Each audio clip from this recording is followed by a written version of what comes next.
నీకు ఎందుకయ్యా మహేశ్వర మహేశ్వర మహేశ్వర ఓం నమః శివాయ ఓం నమః శివాయ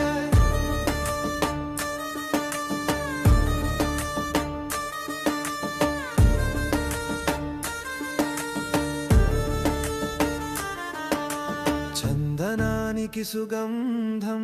నీవే కదా ఏ గంధము లేని లింగ రూపం నీకు ఎందుకయ్యా నీకు